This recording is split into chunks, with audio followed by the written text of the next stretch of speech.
출애굽기 20장 12절 말씀, 우리 한 절 말씀입니다. 같이 한 목소리로 합독하겠습니다. 출애굽기 20장 12절 시작. 내 부모를 공경하라. 그리하면 내 하나님 여호와가 내게 준 땅에서 내 생명이 길리라. 아멘. 세상에서 가장 아름다운 얼굴이라는 글에 한 아버지에 관한 기록이 있습니다.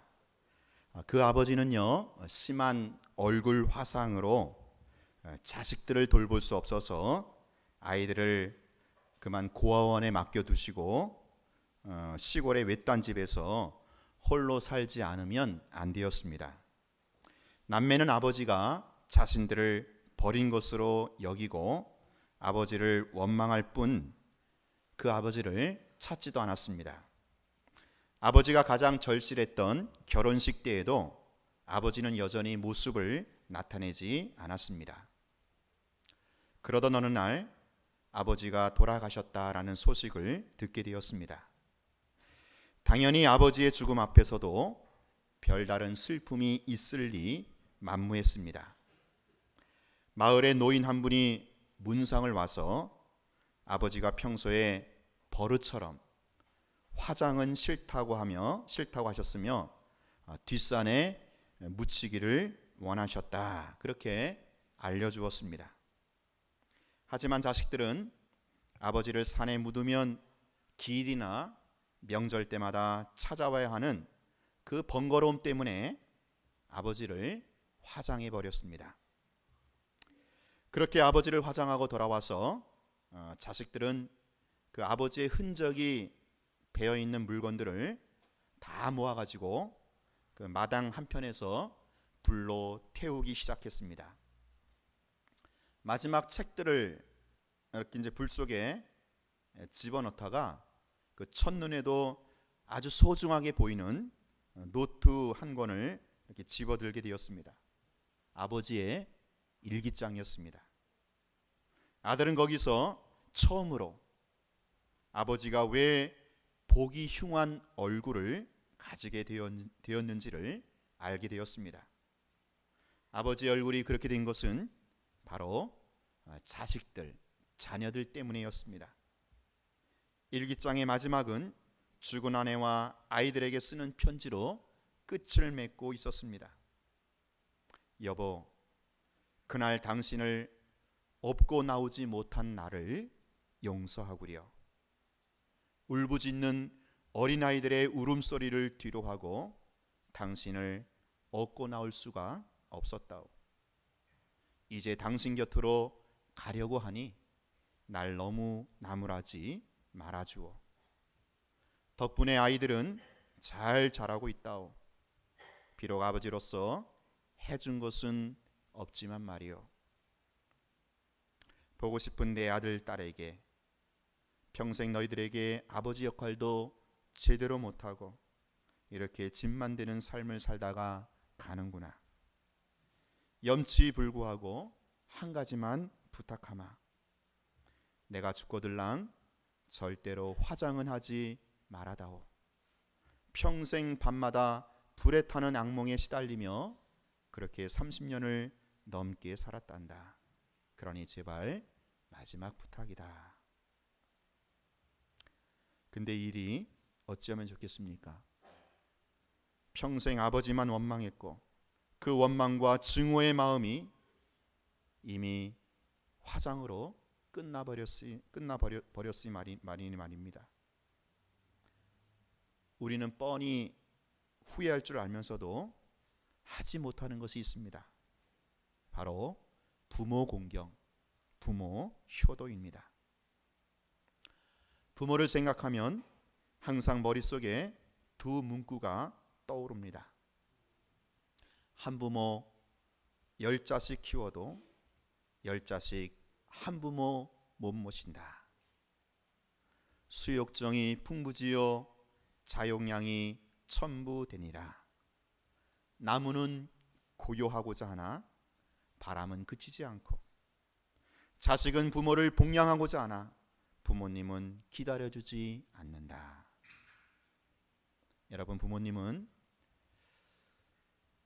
애석하게도 우리를 기다려주지 않습니다. 내가 좀만 돈이 있으면, 내가 좀만 형편이 나아지면, 내가 좀만 시간이 나면 그때 부모님을 편안하게 모셔드릴 거야. 그러나 여러분, 부모님은 결코 우리를 기다려주지 않습니다. 그래서 돌아가시고 나서 나중에 후회하게 됩니다. 아, 그때 부모님을 좀 잘 모실걸.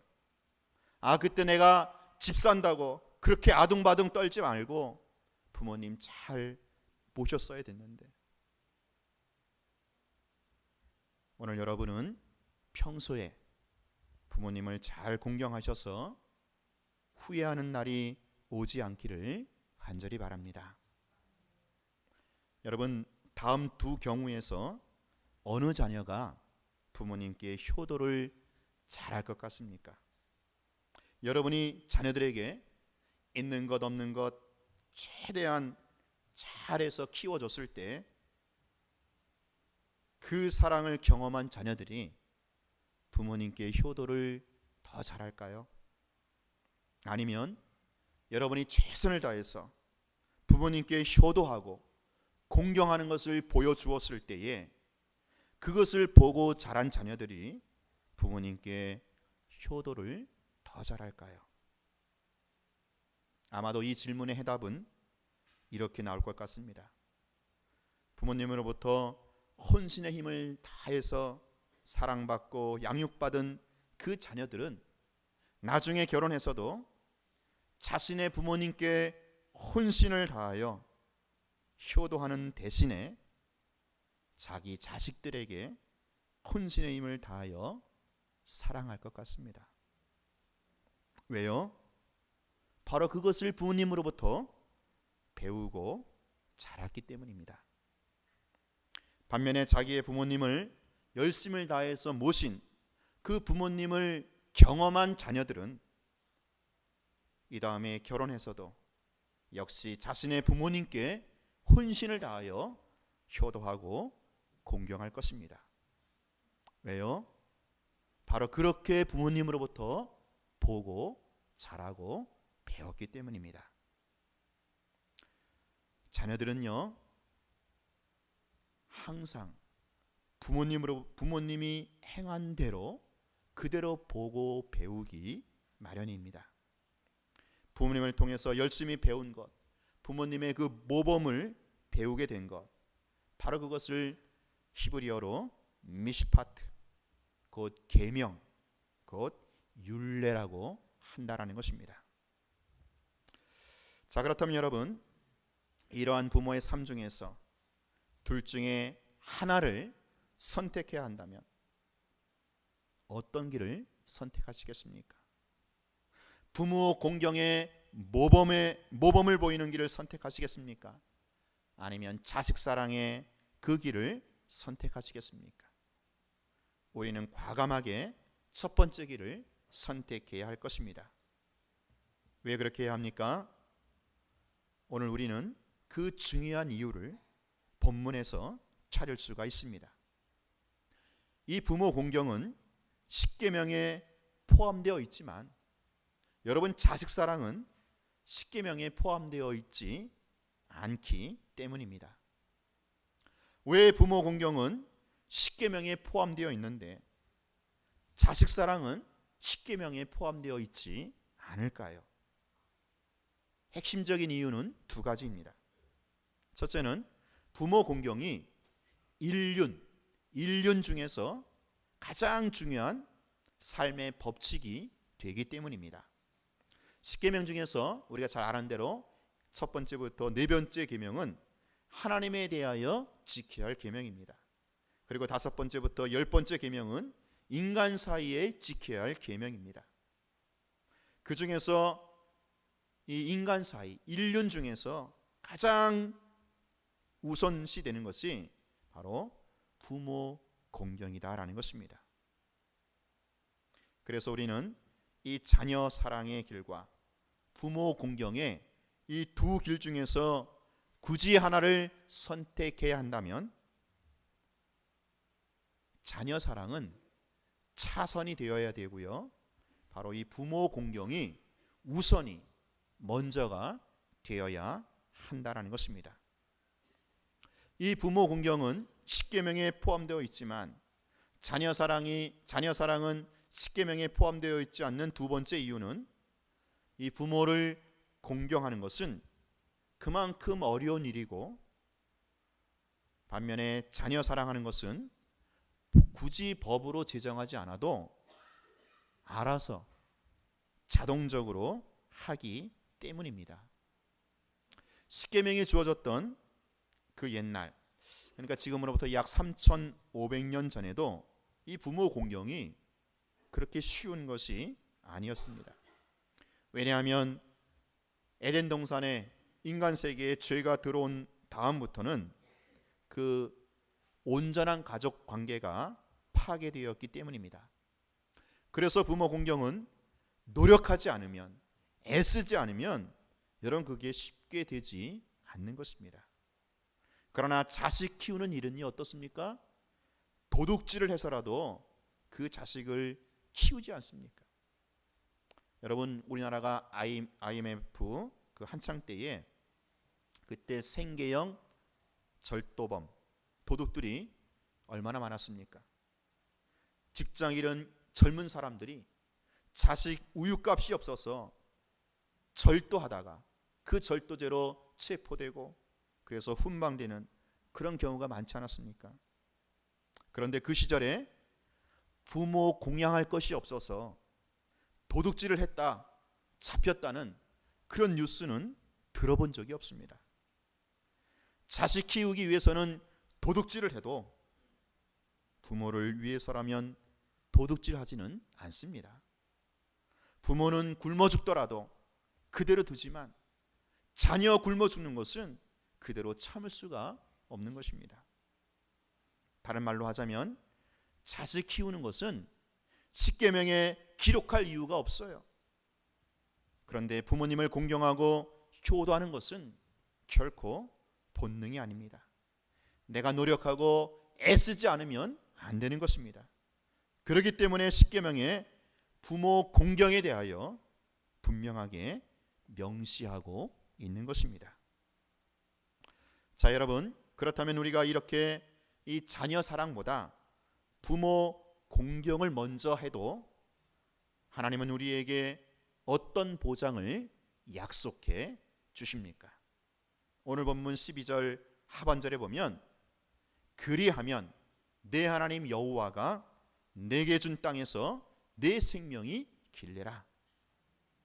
그리하면 이 단어는요, 원인과 결과를 연결해 주는 그런 접속 부사입니다.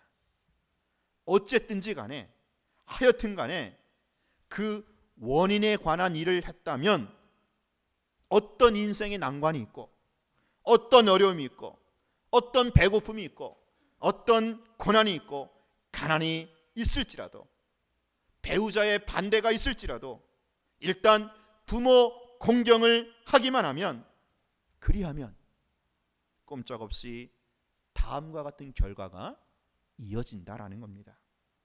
그것이 무엇입니까? 내 하나님 여호와가 내게 준 땅에서 내 생명이 길리라. 지금 현재 이 약속의 시점이 주어진 이 하나님이 주시겠다고 하는 땅이 어디죠? 가나안 땅이죠. 젖과 꿀이 흐르는 가나안 땅을 말합니다. 이 가나안 땅은 당시에 하나님이 줄 수 있는 가장 좋은 땅을 의미하기도 합니다. 그러므로 오늘날 우리 시대의 말로 표현해 보자면 하나님은 오늘날 내가 살 수 있는 가장 좋은 땅, 가장 좋은 삶의 환경으로, 여건으로 하나님이 주신다라는 약속입니다. 삶의 부유한 요건을 충족시켜 주신다라는 말씀입니다. 이 십계명의 말씀이 신약 성경에서도 계속 확증되고 있는데요. 에베소서 6장 2절에 이렇게 말하고 있지요. 내 아버지와 어머니를 공경하라. 이것이 약속이 있는 첫 계명이니 이로써 내가 잘되고 땅에서 장수하리라. 잘 된다라고 반복하지 않습니까? 장수하고 생명이 길 것이라는 이 말은 무조건 땅에서 오래 산다라는 개념이 아닙니다. 성경에서 말씀하고 있는 이 장수의 개념은 단순히 시간 개념이 아니라 그 질적 특성이 포함되어 있는 그런 말씀입니다. 즉 하나님의 돌보심을 통해서 평안을 누리고 행복한 삶을 영위할 것이다 라는 그런 약속의 말씀입니다. 자녀 사랑을 비록 차선에 두었을지라도 그 자녀가 망나니가 되고 되먹지 못한 놈이 되고 타락한 사람이 된다라는 말입니까? 그게 아니다라는 거예요. 오히려 그 자녀가 더 잘 된다라는 것입니다. 부모님께 효도하고 공경하다가 우리 자녀들에게 좀 관심을 덜 줘도 자녀들이 잘못된 길로 빠지는 것이 아니라 오히려 자녀들이 더 잘 된다고 하는 하나님의 약속이요 보장이다라는 것입니다. 이 하나님의 약속을 여러분 믿으시기 바랍니다. 부모 공경을 앞세워도 오히려 여러분의 자녀들이 더 잘 될 줄로 믿으시기 바랍니다. 그것이 바로 하나님의 보장입니다. 자, 그렇다면 이제 한 걸음 더 나아가 우리가 반드시 부모님을 공경해야만 하는 성경적인 근거를 세 가지로 살펴보겠습니다. 첫째로 하나님의 자녀가 되었기 때문입니다. 저는 사실 성경을 제대로 알기 전에는 이 효에 대해서 큰 관심이 없었어요. 그렇다고 제가 부모님께 불효했다라는 말이 아닙니다. 여러분 제가 이래봐도 초등학교 때 효 행상을 받았어요. 저희 어머니도 저 때문에 장한 어버이 상도 받으셨어요. 저는 부모님께 효를 해야 한다라는 말을 단지 일륜상 자녀가 부모에게 마땅히 해야 하는 그런 도덕적 윤리로만 알았을 뿐이었습니다. 그런데 부모님을 공경하고 효도해야 하는 것이 일륜의 어떤 마땅한 도덕적 윤리가 아니라 그 이상의 그 너머의 훨씬 깊은 차원 법으로 존재한다라는 것입니다. 부모 공경은 해도 되고 안 해도 되는 그런 선택적 문제가 아닙니다. 부모 공경은 반드시 하지 않으면 안 되는 필수적인 계명이고 사항입니다. 이 부모 공경을 회피하면 하나님께 징계와 징벌을 받을 수도 있는 그런 문제입니다. 우리가 하나님을 안 믿고 하나님의 자녀가 안 되었더라면 몰라도 우리가 하나님의 자녀가 된 이상 이 부모 공경의 문제는 여러분 절대로 회피할 수 없는 그런 사안입니다. 왜 그렇습니까? 여러분 십계명이 어떤 계명입니까? 모세가 시내산에서 하나님께 직접 받은 그런 계명입니다. 여러분 세상의 대통령에 받아도 그것을 너무 귀중하게 여기지 않습니까? 하물며 사람이 준 것도 아니고 하나님께서 친히 기록하여 주신 건네주신 그 계명이 바로 십계명이란 말입니다. 이 십계명 안에 부모 공경이 들어있단 말입니다. 이 십계명이 얼마나 중요한 계명인지 모릅니다. 지켜도 그만이고 안 지켜도 그만인 계명이 아니다라는 거죠. 오늘 우리가 살아가면서 반드시 지켜야 할 계명이기에 우리에게 주신 것입니다. 그러므로 내 생명을 포기할지라도 이 십계명의 계명만은 포기해서는 안 되는 계명입니다. 자, 근데 이 귀한 십계명을 언제 주셨을까요? 언제 주셨나요? 어떤 의미로 주셨나요? 이 십계명을 잘 지키면 구원해 준다, 그런 의미로 주었을까요? 아니면 하나님께서 애굽에서 건져내 주시고 구원해 주시고 이제 하나님의 자녀가 되었기 때문에 주신 것일까요? 하나님은 이 계명을 잘 지키면 너희에게 구원을 주겠다, 그런 의미로 주신 것이 아닙니다. 이제 하나님의 자녀가 되었기 때문에, 하나님의 백성이 되었기 때문에 이 계명을 지키지 않으면 안 된다라는 것입니다. 다시 말하면 하나님의 자녀가 되었기 때문에 이제는 하나님의 자녀답게 살기 위해서는 이 십계명 계명을 지키지 않으면 안 된다라는 것입니다. 그래서 이 십계명을 애굽 땅에 있었을 때 주신 것이 아니고 애굽 땅에서 구원하여 내신 다음에 바로 이 시내산에서 언약을 맺은 다음에 주신 이유가 되는 것입니다. 우리가 하나님을 안 믿으면 몰라도 우리가 하나님의 자녀가 된 이상, 하나님의 백성이 된 이상 이 십계명을 지키지 않으면 안 된다라는 것입니다. 그러므로 우리가 왜 부모님을 공경해야 되는가? 이 질문에 대해서 가장 중요한 첫 번째 대답은 바로 하나님의 자녀가 되었기 때문이다라는 것입니다. 여러분, 세상 사람들이 부모님을 안 모시고 효도하지 않아도 그건 넘어갈 수 있는 문제예요. 그러나 하나님을 믿는 자녀가 부모님을 제대로 모시지 못하고 공경하지 못하는 것은 이거 그냥 여상히 넘어갈 수 있는 그런 문제가 아니다라는 것입니다. 왜냐하면 부모 공경의 이 문제는 하나님께서 우리를 구원해 주시고 우리에게 천국과 영생의 복을 주시면서 이제는 하나님의 자녀답게 그렇게 살라고 친히 기록하여 주신 그런 계명이기 때문입니다. 그렇기 때문에 누구든지 막론하고 하나님의 자녀가 되었으면서도 의도적으로 부모님 공경을 회피하고 시간이 없다라는 핑계로, 돈이 없다라는 핑계로 부모 공경을 회피한다면 하나님의 징계를 피할 수 없을 것입니다. 그래서 하나님은 미리미리 우리에게 먼저 약속을 다 주신 것입니다.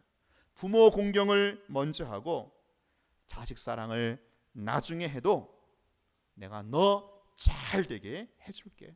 너 이 땅에서 잘 살게 해주고 너를 돌봐주고 너에게 행복과 평안을 주시겠다라고 미리 다 약속해 주신 것입니다.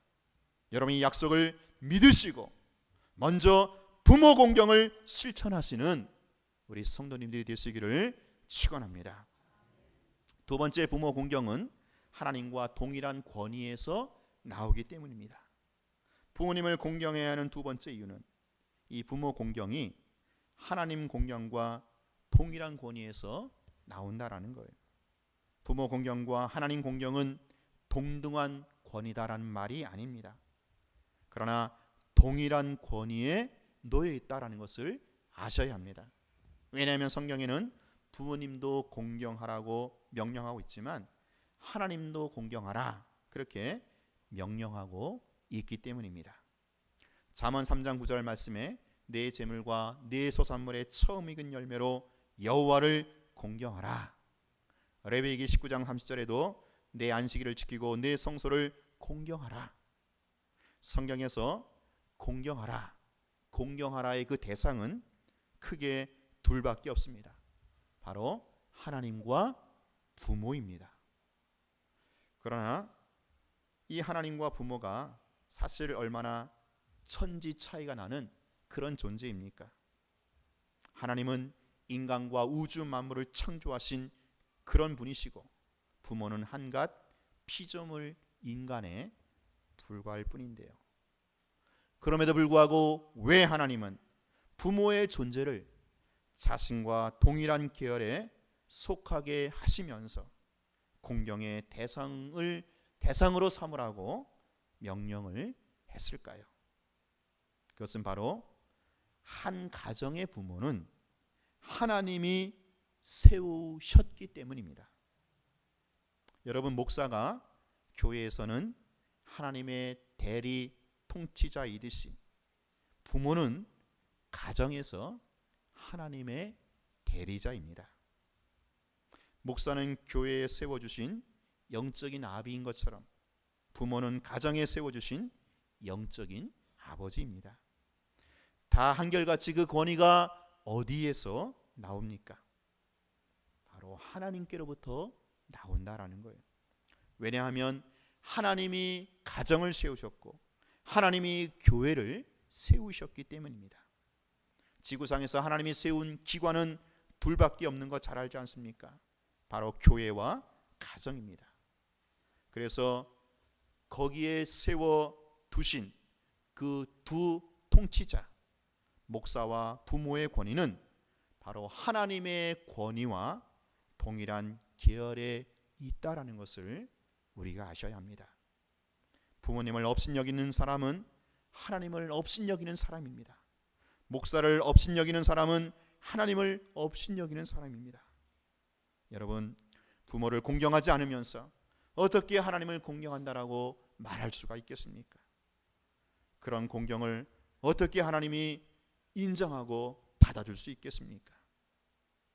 부모님을 공경하지 않고 하나님을 공경하려고 하는 그런 성도들에게 하나님은 먼저 이렇게 말씀하고 시포하실 것입니다. 내 부모부터 먼저 공경하라. 그리고 와서 나를 공경하라. 부모님을 공경하는 마음이 없이 하나님을 공경한다라는 것은 있을 수 없기 때문입니다. 여러분, 이 세상에는 위에 있는 여러 권위가 있지요. 그러나 가정에서 부모의 권위와 교회 안에서 목사의 권위는 세상의 다른 어떤 권위와도 다르다라는 것을 기억하시기 바랍니다. 왜냐하면 이 두 기관은 하나님이 세워주셨고 그 위에 지도자는 하나님이 세워주셨기 때문입니다. 그러므로 성도 여러분, 하나님을 공경하는 것도 중요한 일이지만 먼저 여러분의 부모님을 잘 공경하시기 바랍니다. 사실 그것이 하나님을 공경하는 일이 아니겠습니까? 마지막 세 번째로 우리는 부모님의 은혜로 양육되었기 때문입니다. 여기에 대해서 우리가 무슨 말이 더 필요하겠습니까? 일본의 어느 명문대 졸업생이 한 회사에 이력서를 냈습니다. 사장이 면접 자리에서 의외의 질문을 던졌습니다. 부모님을 목욕시켜 드리거나 닦아 드린 적이 있습니까? 한 번도 없습니다. 청년은 정직하게 대답했습니다. 그러면 부모님의 등을 긁어드린 적은 있나요? 청년은 잠시 생각했습니다. 네, 제가 초등학교 때 등을 긁어드리면 어머니께서 용돈을 주신 적이 있습니다. 청년은 혹시 입사를 못하게 되는 것은 아닌가? 그래서 걱정되기 시작했습니다. 사장은 이 청년의 마음을 읽은 듯 실망하지 말고 희망을 가지라고 위로했습니다. 정해진 면접 시간이 끝나고 청년이 자리에서 일어나 인사를 하자 사장이 이렇게 말했다고 합니다. 내일 이 시간에 여기 다시 오십시오. 하지만 한 가지 조건이 있습니다. 부모님을 닦아드린 적이 없다고 했죠? 내일 여기 오기 전에 꼭 한번 닦아드렸으면 좋겠어요. 할 수 있겠죠? 청년은 꼭 그러겠다고 대답을 했습니다. 그는 이 좋은 회사에 꼭 취업을 하고 싶었고 또한 이제 대학을 졸업해서 취업을 해야만 하는 그런 형편이 되었기 때문입니다. 아버지는 그가 태어난 지 얼마 안 되어서 돌아가셨고 어머니는 발품을 팔아서 그의 학비를 벌어야 했습니다. 어머니의 바람대로 그는 도쿄의 명문대학에 합격했습니다. 학비가 어마어마했지만 어머니는 한 번도 힘들다라는 내색도 하지 않고 그렇게 발품을 팔아 고생했습니다. 이제 그가 돈을 벌어서 이 어머님의 은혜에 보답해야 할 차례입니다. 청년이 집에 갔을 때 어머니는 일터에서 아직 돌아오지 않았습니다. 청년이 곰곰이 생각했습니다. 우리 어머니가 하루 종일 밖에서 일하시니까 틀림없이 발이 가장 더러울 거야. 그러니 발을 닦아드리는 것이 좋겠지. 집에 돌아온 어머니는 아들이 발을 씻겨드리겠다라고 하자 의아하게 생각했습니다. 갑자기 발은 왜 닦아준다고 하는 거니? 마음은 고맙지만 내가 닦으마. 어머니는 한사코 발을 내밀지 않았습니다. 청년은 어쩔 수 없이 어머니를 닦아드려야 하는 이유를 말씀드렸습니다. 어머니, 제가 오늘 입사 면접을 봤는데요, 사장님이 어머니를 씻겨드리고 다시 오라고 했어요. 그래서 꼭 발을 닦아드려야만 해요. 그러자 어머니의 태도가 금세 바뀌었죠. 두말 없이 문턱에 걸터 앉으시고 세숫다에 발을 담갔습니다. 청년은 오른손으로 조심스레 어머니의 발등을 잡았습니다. 아마 태어나서 처음으로 가까이에서 살펴본 어머니의 발이었습니다. 자신의 그 뽀얀 하얀 발과는 너무나도 다르게 느껴졌습니다. 앙상한 발등이 마치 나무 껍질처럼 보였습니다. 어머니, 그동안 저를 키우시느라 고생 많으셨죠. 이제 제가 그 은혜를 갚을게요. 아니다, 고생은 무슨. 오늘 면접을 본 회사가 아주 유명한 회사거든요. 제가 꼭 취직이 되면 더 이상 어머니 고된 일 하지 마시고 이제 집에서 편히 쉬세요. 손이 발바닥에 닿았습니다. 그 순간 청년은 숨이 멎는 것 같았습니다. 말문이 막혔습니다. 어머니의 발바닥은 시멘트처럼 딱딱하게 굳어 있었기 때문입니다. 도저히 사람의 피부라고는 할 수 없을 정도였습니다. 어머니는 아들의 손이 발바닥에 닿았는지조차 느끼지 못하는 것 같았습니다. 발바닥에 굳은 살 때문에 아무런 감각도 느끼지 못하셨던 것입니다. 청년의 손이 가늘게 떨렸습니다. 그는 고개를 숙였습니다. 그리고 울음을 참으려고 이를 악물었습니다. 새어나오는 울음은 간신히 삼키고 또 삼켰습니다. 하지만 들썩거리는 어깨는 어찌할 수가 없었습니다. 한쪽 어깨에 어머님의 부드러운 손길이 느껴졌습니다. 청년은 어머니의 그 발을 끌어안고 목 놓아 울기 시작했습니다. 다음 날 청년은 다시 만난 그 회사 사장에게 이렇게 말했습니다. 어머니가 저 때문에 얼마나 많은 고생을 하셨는지 이제야 알았습니다. 사장님께서는 제가 학교에서 배우지 못했던 것을 깨닫게 해주셨습니다. 진심으로 감사드립니다. 만약 사장님이 아니었더라면 저는 어머니의 발을 살펴보거나 만질 생각을 평생 하지 못했을 것입니다. 저에게는 이제 어머니 한 분밖에 안 계십니다. 이제 정말 어머님을 잘 모시고 살겠습니다. 사랑하는 성도 여러분, 이 시간 어머니 은혜라는 양주동 시인의 노래를 제가 한번 읽어드리겠습니다. 나실 때 괴로움 다 잊으시고 기르실 때 밤낮으로 애쓰는 마음, 진자리 마른 자리 갈아뉘시며 손발이 다 닳도록 고생하시네. 하늘 아래 그 무엇이 높다 하리요. 어머님의 희생은 가히 없어라. 우리 부모님의 은혜 감사하시고 부모 공경을 먼저 하심으로 여러분의 자녀들도 잘 되고 하나님의 축복을 받는 여러분과 여러분의 가정이 될 수 있기를 주의 이름으로 축원합니다. 우리 같이 한번 합심해서 기도할까요? 이 시간 기도할 때 오늘이 꼭 어버이주일이라 그런 것이 아니라 평소에 과연 나는 우리의 부모님을 얼마나 공경했는가, 얼마나 효도했는가, 혹시라도 자식 사랑을 우선시해서 부모님을 살피고 효하는 일을 소홀히 하진 않았는가. 사랑하는 우리 성도 여러분, 우리가 부모님을 공경하고 효해야 하는 것은 우리가 하나님의 구원받은 자녀가 되었기 때문입니다. 우리 부모 공경은 하나님과 동일한 권위에서 나오는 그런 계명입니다.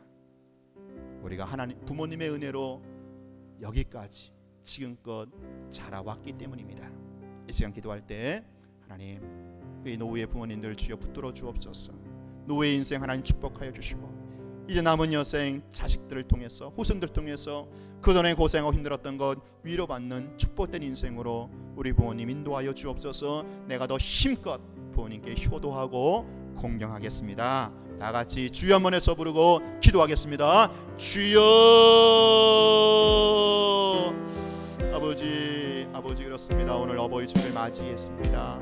아버지 하나님이여, 우리가 1년 늘 부모님의 일 기억해야 되겠지만 특별히 아버지 하나님 어버지를 맞이해서 다시 한번 주의 말씀을 교훈으로 삼아서 아버지여 부모 공경에 대해서 효에 대해서 생각하고 돌아봅니다. 아버지 그렇습니다. 하나님, 우리가 자식 사랑 자식의 우상이 되어서 시부모니 아버지 하나님이여 공경하고 소리하진 않았는지 주님 용서하여 주시고 아버지 하나님, 우리 생전에 아버지여 나중에 후회하지 아니하도록 효도하고 아버지를 공경할 수 있는 우리의 가정들, 우리의 자녀를 되게 하여 주옵소서. 아버지 그렇습니다. 특별히 우리 교회 아버지 어르신들 기억하시고 우리 교회 아버지의 부모를 기억하시고 노예 인생 아버지 붙들어 주시고 위로하여 주시길 원합니다. 아버지여 대한민국 역사에 고단한 아버지 하나님을 같이 아버지의 교회에서 아버지 하나님이여 두름살에 깊이 만 아버지 하나님이여 고단한 인생을 살아오셨습니다. 주여 우리 은혜 위로하여 주시고 하나님 공경하여 주시길 원합니다. 아버지 축복하여 주옵소서.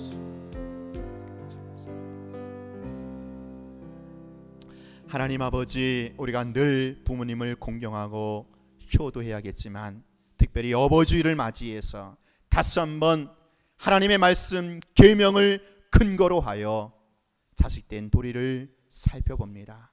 하나님, 그동안 혹시 우리가 자식 사랑 때문에 자식이 우상이 되어서 우리의 부모님을 돌보고 효도하는 일에 소홀히 하지는 않았는지요.